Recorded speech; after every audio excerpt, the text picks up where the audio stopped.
So what do you want to be when you're older?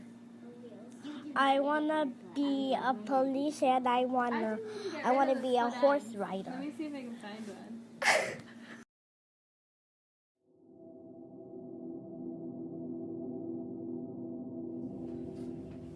Johnny, and I like doing stuff and I like doing math. And about math, I like writing and coloring. All right. Yeah. Okay, so first question. Do you see the education gap within your organization? Yes, obviously. Yeah, I mean, I would say we see it all the time, and so that's where we see like our educational programs coming in, like our tutoring and our mentoring programs.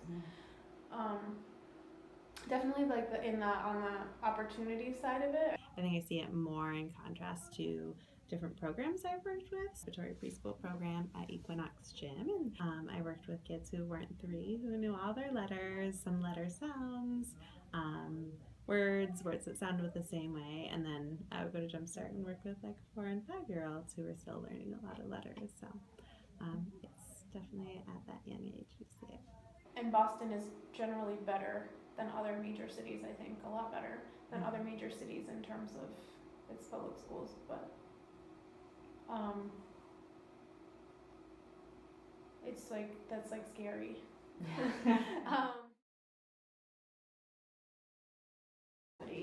I mean, I think sometimes the way that they're treated is just crappy and like unfair.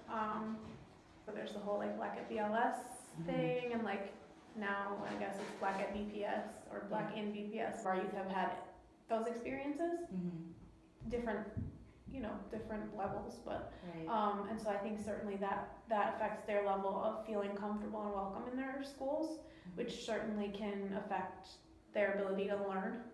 Some kids, like, they're not strong academically, and so we work with them to support them academically, but they kind of, it's like basically they'll pass you through even if you're not learning the content that you actually should be learning, rather than supporting those students to actually like do better in those classes and actually pass. They'll just pass them through and let them graduate, and we're like happy that they're graduating, but we're like, how are you actually like graduating? We're not actually giving the student the resources that they need. It seems sometimes like they're taking the easy way out.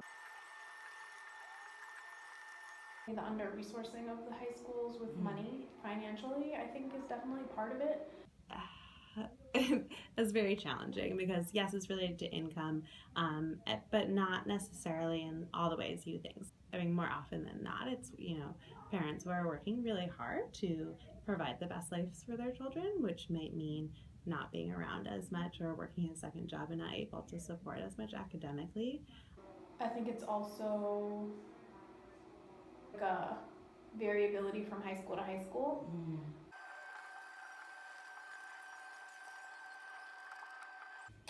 I mean, I would say that the students lately, like I said, have been doing a lot, and I think also related to the race issues, have been really like, lifting up their voices, which I think is great. Institutions of higher ed could do more, like bringing students out, sending students out into neighborhoods and like doing volunteer work, co-ops, whatever, but like I think across the board, all of the schools could be doing more to reach more students at an earlier age in Boston and making sure that like they're ready to enter all these amazing institutions that are like in their backyards, but that they don't always have access to.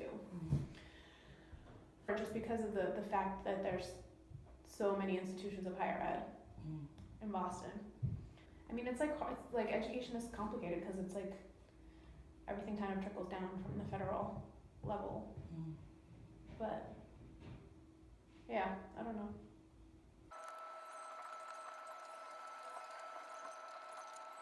The biggest thing I usually see is the oral language, and thinking about kids who are more shy and might not be talking at the beginning of the year, who are using some rich vocabulary words they're hearing in Jumpstart, who are able to express emotions or talk about character feelings. Coming from teaching 1st and 2nd grade, I know I had kids in 1st and 2nd grade who on reading tests wouldn't be able to answer questions about how characters are feeling or how characters' feelings change throughout the book. And some of our Jumpstart kids can. Like 81% of our kids are first generation college students, so most of them don't have that prior family experience to work off of. We have tutors that are here 3 days a week.